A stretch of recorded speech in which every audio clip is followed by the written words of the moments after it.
Mr. Speaker of the Senate, Mr. Speaker, Prime Minister, honourable members of the Senate, members of the House of Commons. First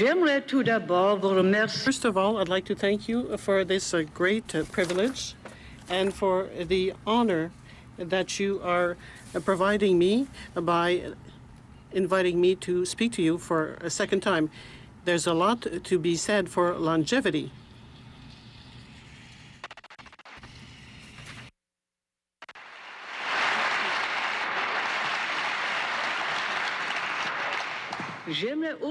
May I also take this occasion to thank you and the Canadian people for the outstanding hospitality which you have shown to me and to your many visitors from abroad during the past 12 months.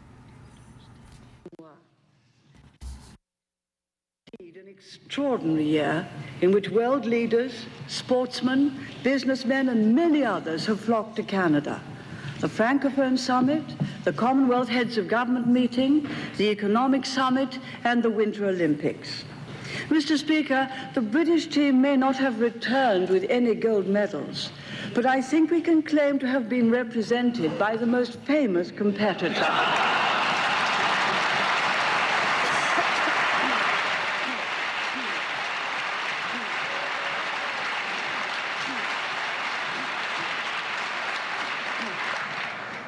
This is a tribute to Canada's success and to the high regard in which your country is held worldwide, and most especially within the Commonwealth. A Canadian Prime Minister at the turn of the century predicted that the 20th century will be the century of Canada. The last 12 months have certainly shown his prophecy to be true.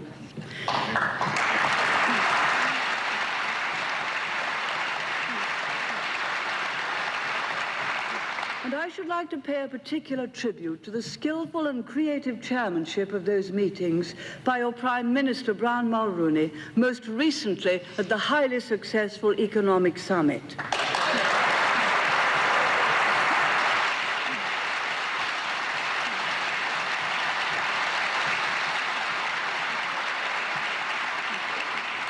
Few have the privilege of feeling that they've moved the world's fortunes a step forward. He has done so and deserves our thanks and congratulations.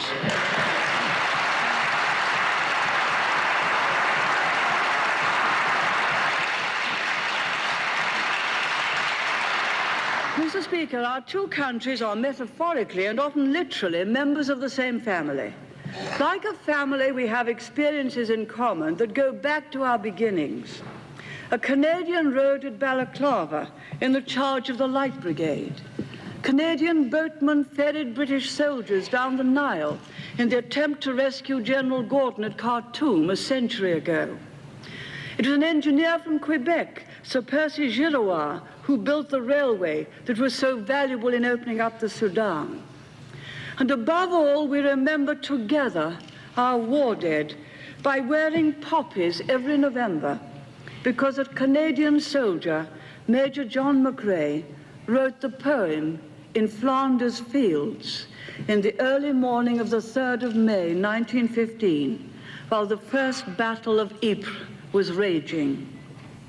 43 years after VE Day, we honor the valor and sacrifice of Canadian fighting men in 2 world wars. That is something which we in Britain will never forget. A debt that can never be repaid.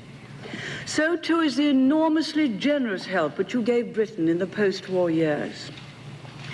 4 Canadian Prime Ministers, including Sir John Macdonald, were born in Britain, and the only British Prime Minister born overseas came from New Brunswick. We're delighted that today Canada's involvement in our national life is as strong as ever.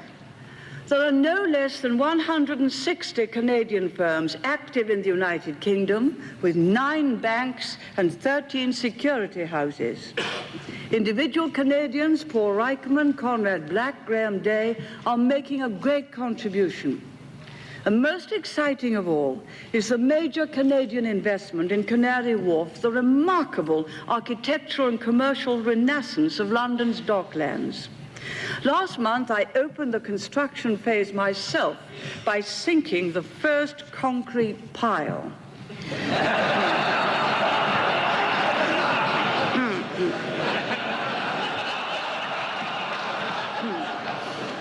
With a little help from a pile driver. When it is complete, it will be the largest commercial development in Europe. We welcome the confidence and the commitment on the part of Canadian enterprise which it represents. Mr. Speaker, one of the advantages of being among family is that we can compare ailments. Some years ago, we in Britain invented a disease.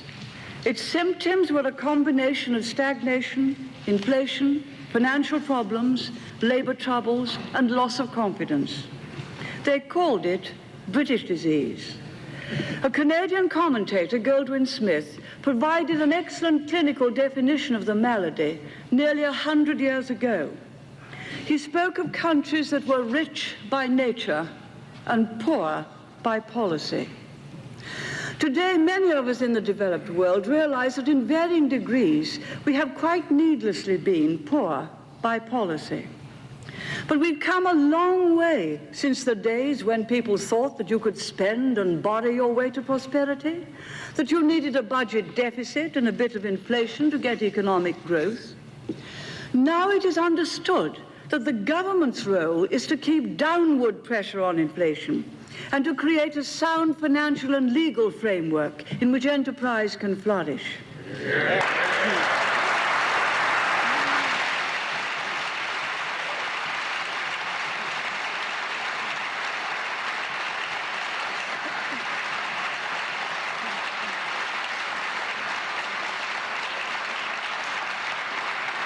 And we have learned that it is not governments which create wealth, but people, provided we have policies which encourage them to do it.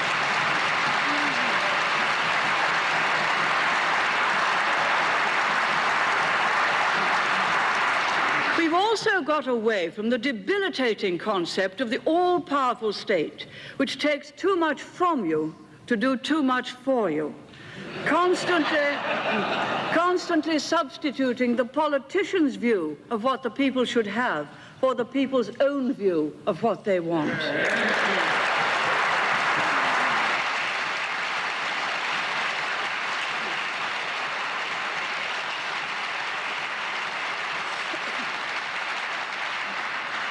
We've had our own perestroika, and as a result, the economy has been growing steadily for 7 years, soon to be 8.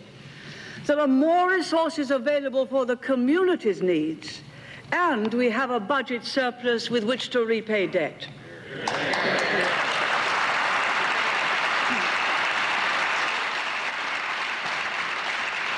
Mr. Speaker, you can never do that except by first restoring the spirit of the people.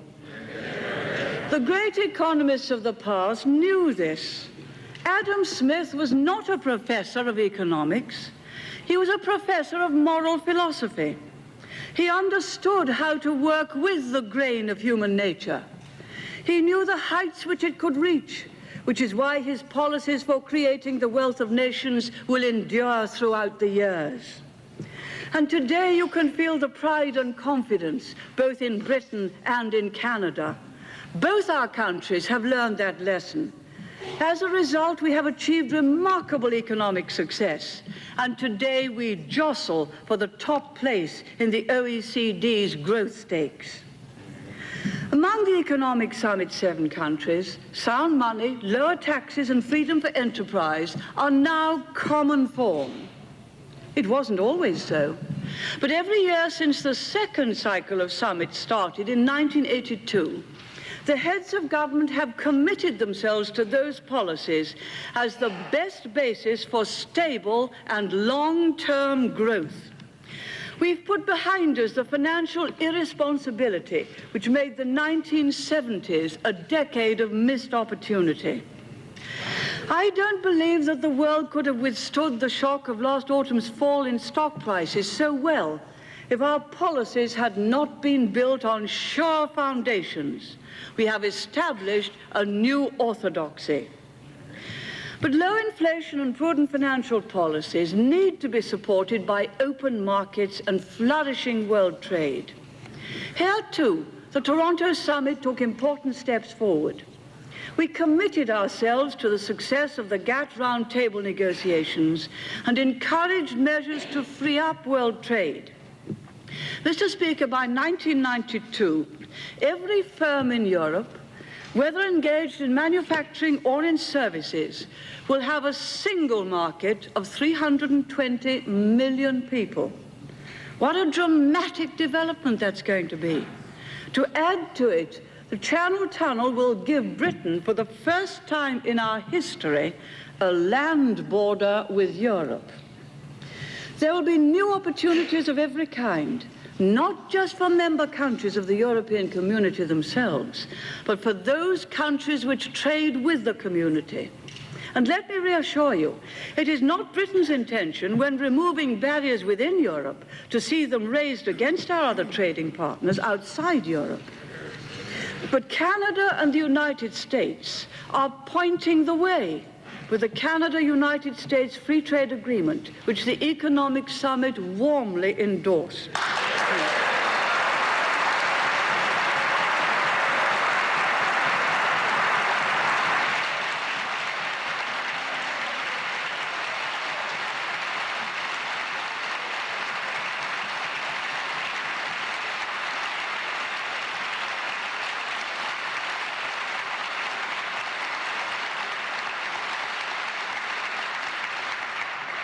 I understand that it may be a controversial matter in this chamber.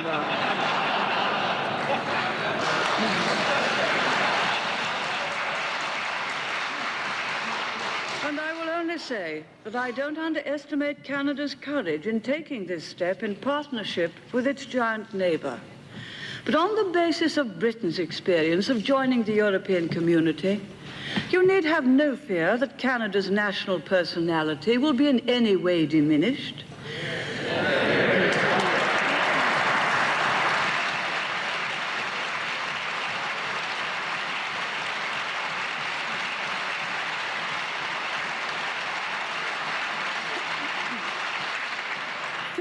Years of European community membership have left our people no less British and no less proud of their history and independence.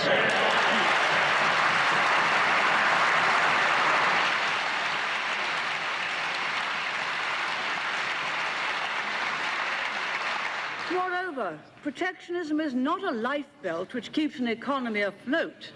It is a millstone that drags you down and penalizes consumers and workforce alike.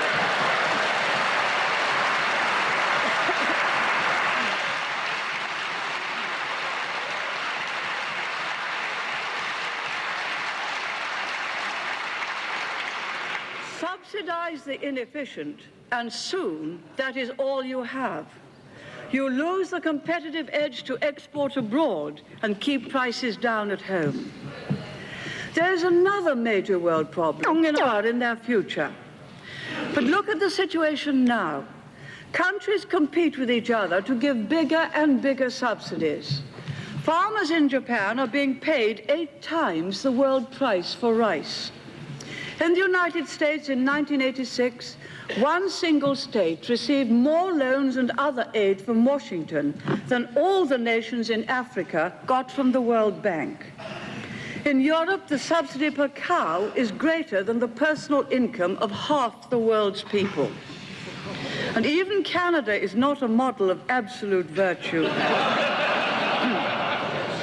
So may I take this opportunity to express my sympathy for the plight of your farmers who are suffering so badly from drought. Abba Eban once said, "History teaches us that men and nations behave wisely once they have exhausted all other alternatives." Well, with agriculture, agriculture, we have exhausted all other alternatives. In Europe, we've made a start in cutting back surpluses and reducing stockpiles, in some cases with dramatic results.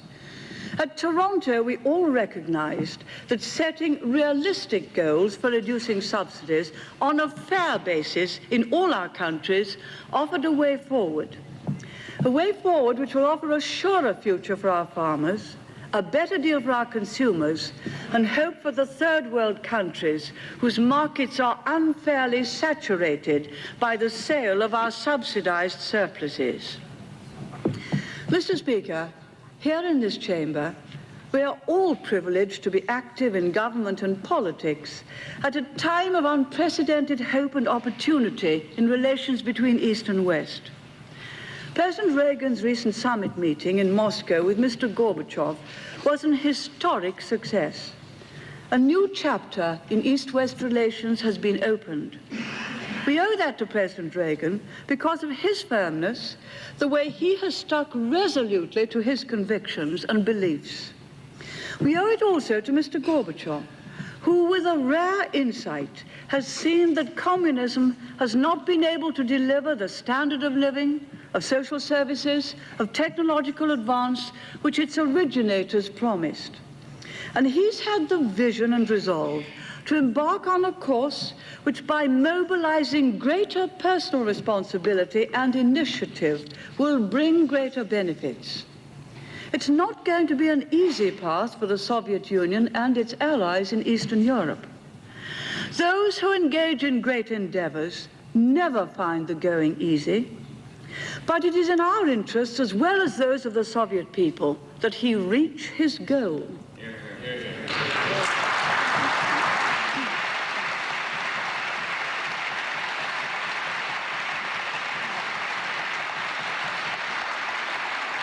Every enlargement of liberty serves the interests of all mankind. The foundations of this new hope in East-West relations were not laid in recent months. They were built up over the last 4 decades by the resolve of the governments and peoples at the heart of the Western world, the United States, Britain and Canada preeminent among them, to defend liberty, justice and democracy, however heavy the burden and whatever the price. Now we are beginning to reap the rewards. The agreement to reduce intermediate nuclear forces and the Soviet withdrawal from Afghanistan. Who would have thought, Mr. Speaker, 5 years ago, when I last spoke in this chamber, that either of these things would come about? The more hopeful signs from the Soviet Union are bound to raise questions in people's minds. Can't we take a chance?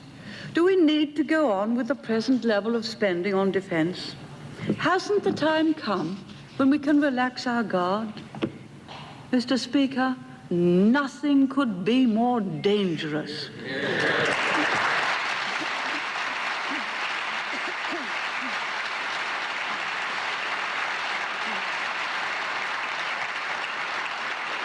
First, we can't base our defense on hope, only on reality. And the reality is that the Soviet military spending continues to grow, and their weapon systems are being constantly modernized and updated in every field. Their forces are far in excess of what they need for defensive purposes alone. And second, we don't know whether Mr. Gorbachev will succeed in his new policies. Old ways die hard. And there is still little evidence that the Soviet Union's long-term foreign policy objectives have changed. We can hope for the best, but a prudent defense must plan for the worst case. And third, modern weapons are so sophisticated that they take many years to plan and produce. A mistake or miscalculation now could leave us vulnerable and unprotected at a time when our potential enemies are continuing to increase their military strength. And fourth, we are in a position to welcome the changes taking place in the Soviet Union because we know that whatever happens, our defense is sure. For nearly 40 years, that remarkable organization, NATO, has kept the peace. It's done so because everyone knew that an attack on one member would be an attack on all, and we would respond accordingly. and because we've had an effective mix of nuclear and conventional weapons and kept them up to date. And I pay particular tribute to Canada's contribution to NATO's strength and success, by the way in which she welcomes our troops to train and exercise, by the resolute manner in which she agreed to test cruise missiles over her territory, a demonstration of resolve which was crucial at that time, and by her intention to modernize her navy by acquiring nuclear-powered submarines we very much hope from Britain.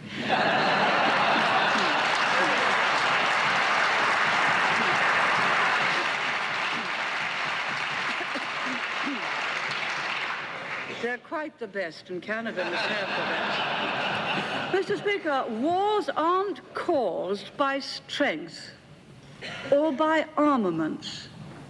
They happen when nations are weak in the face of others who are both ambitious and strong. Our duty is to preserve NATO's strength by constantly updating our weapons, both nuclear and conventional, by maintaining, as you do, highly professional and trained armed forces, and by demonstrating our united resolve.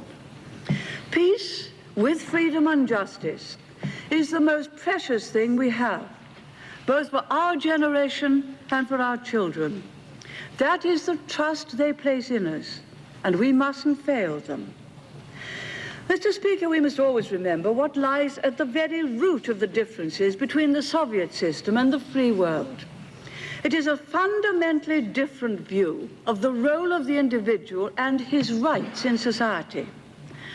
History hasn't equipped the Russian people with the capacity to escape easily from the incubus of state socialism. They know nothing of personal liberty, have never experienced an independent judiciary, are strangers to tolerance and the checks and balances which operate in a free society. People used to believe that dictatorships had the advantage of being more efficient and better able to act decisively than the democracies. They were wrong. Now they understand that you can't plan and regulate everything, and that if you try, you lose the driving force of human nature and its inventiveness and creativity. In modern societies, success depends on openness, on free discussion, and on easy access to information. We in the West could never have experienced the great surge of technological advance without them. Once you try to suppress and restrain them, then not only are you unable to change, you are unable to respond to change. Mr. Speaker, the example of what freedom has achieved in the open societies of the West is a powerful incentive to the closed societies of the Eastern Bloc to extend it to their people and to accept restraints on the power of those who rule. But the case for freedom can never be merely a material one. It is a moral crusade. The communist societies still see human rights as something given by the state, which can be taken away by the state. For us, they are something so fundamental that they can't be given or taken away by any government or human agency.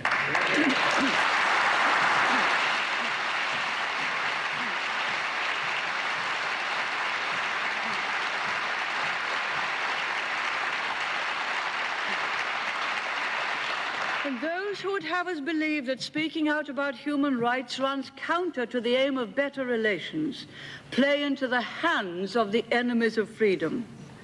As President Reagan recently said in an inspired speech in London's Guildhall immediately after the Moscow summit, when free people cease telling the truth about and to their adversaries, they cease telling the truth to themselves.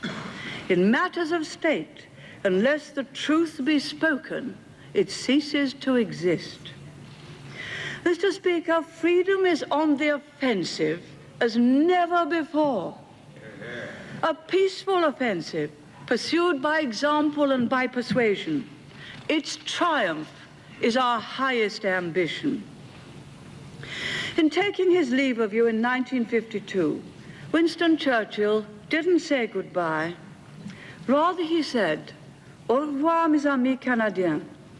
Rather, he said, au revoir, mes amis canadiens. Farewell, my Canadian friends. A marvelous future awaits you.